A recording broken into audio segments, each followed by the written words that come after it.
Hello dear student, स्वागत है आपका स्टडी गुरु चैनल पर। आज हम बात करने वाले हैं बोर्ड परीक्षा में किन छात्रों को फेल किया जाता है और किन छात्रों को पास किया जाता है। क्योंकि अगर आप भी सोच रहे हैं कि बोर्ड परीक्षा की कॉपी को किस तरीके से चेक किया जाता है और कौन कौन सी चीज़ों पर ध्यान दिया जाता है जिससे कि छात्रों फेल हो जाते हैं और कुछ छात्र पास हो जाते हैं और कुछ छात्र टॉप कर जाते हैं, अगर आप इसके संबंध में जानकारी जानना चाहते हैं तो इस वीडियो को लास्ट तक पूरा ध्यान से अवश्य देखना। अगर आप क्लास 10th और 12th की बोर्ड परीक्षा आपने दी है तो पूरी वीडियो को बिना स्किप किए लास्ट तक अवश्य देखना। और साथ में अगर आपने अभी तक इस वीडियो को लाइक नहीं किया है तो जल्दी से लाइक कर दो, और चैनल को सब्सक्राइब नहीं किया है तो चैनल को सब्सक्राइब करके बेल आइकन को ऑल पर अवश्य प्रेस कर देना। तो चलिए वीडियो को शुरू करते हैं। छात्रों, सबसे पहले हम बात करने वाले हैं कॉपी चेकिंग की। जब कोई शिक्षक आपकी कॉपी को चेक करता है तो किन किन बातों को ध्यान रखता है। जैसे कि सबसे पहली बात तो आपने किस तरीके से लिखा है, आपका लिखने का तरीका देखता है। और इसके बाद में अगर आपका लिखने का तरीका अच्छा है और आपकी राइटिंग साफ आ रही है, यानी कि कोई भी टीचर आसानी से पढ़ सकता है, समझ सकता है, तो यानी कि आपने अच्छा लिखा है और अच्छा प्रदर्शित किया है, यानी कि अच्छे तरीके से जमा कर पैराग्राफ बाय पैराग्राफ यहाँ पर अच्छे से आंसर लिखे हैं।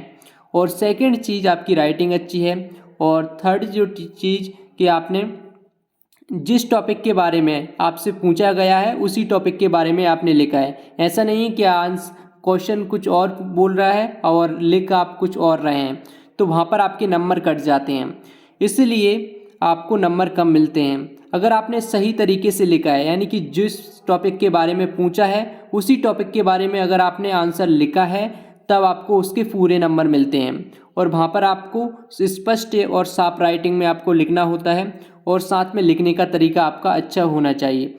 तो और ऐसे ही छात्र जो टॉप कर जाते हैं, जो कि अच्छे तरीके से लिखते हैं और जो पूछा है उसी के बारे में लिखते हैं। तो इन बातों को ध्यान जो छात्र रखता है वो टॉप कर जाता है।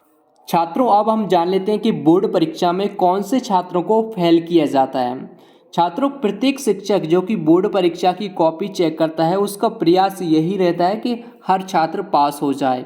लेकिन अगर आपने पास होने लायक लिखा ही नहीं है तो आप पास कैसे हो सकते हैं। लेकिन फिर भी शिक्षक एक कोशिश जरूर करता है। वो कोशिश ये है कि मान लो कि आपने बोर्ड परीक्षा में, जैसे कि आपने साइंस का पेपर दिया और साइंस की कॉपी में जो आपने 23 नंबर का लिखा है और आपको पास होने के लिए 25 नंबरों की आवश्यकता है, तो वहाँ पर 2 नंबर जो आपके कम पड़ रहे हैं पास होने के लिए, तो शिक्षक कोशिश करेगा कि कहीं ना कहीं से 2 नंबर इसके बढ़ा दूँ। तो आपको फ्री के 2 नंबर तो देगा नहीं, लेकिन आपने कुछ लिखा है, कुछ क्वेश्चन लिखने का प्रयास किया है, तो वहाँ पर वो जो टीचर वो आपके 2 नंबर बढ़ा देगा, एक एक करके कहीं ना कहीं से वो एडजस्ट कर लेगा। अगर आपने लिखने का प्रयास किया है, अगर आपने कॉपी को खाली छोड़कर आए, सिर्फ आप 23 नंबर का ही करके आए और बाकी के खाली छोड़े आए, तो वहाँ पर आपके कोई चांस नहीं है और आप फेल हो जाओगे।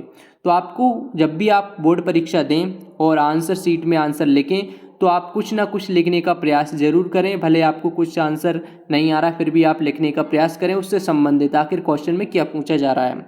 तो वो छात्र फेल हो जाते हैं जो कि कुछ भी लिखने का प्रयास नहीं करते हैं और बोर्ड परीक्षा की आंसर शीट को खाली छोड़ाते हैं। और जो छात्र लिखकर आते हैं आंसर शीट में वो छात्र पास हो जाते हैं। और जो छात्र सही तरीके से लिखकर आते हैं और पूरे पेपर को हल करके आते हैं और जिस टॉपिक के बारे में पूछा है सिर्फ उसी टॉपिक के बारे में वो लिखते हैं और उनका समझाने का तरीका अच्छा होता है और लिखने का तरीका अच्छा होता है, वो छात्र बोर्ड परीक्षा को टॉप कर जाते हैं। और छात्रों, अगर आपको ये वीडियो हेल्पफुल लगी हो और वीडियो अच्छी लगी हो तो अपनी इस वीडियो को लाइक अवश्य कर देना और चैनल को सब्सक्राइब करके बेल आइकन को ऑल पर अवश्य प्रेस कर देना। और आपकी कितनी परसेंटेज बनने की संभावना है ये हमें कमेंट बॉक्स में कमेंट करके अवश्य बता देना। और साथ में इस वीडियो को अपने दोस्तों को भी शेयर कर दो जल्दी से। चलिए मिलते हैं नेक्स्ट वीडियो में। Thanks for watching.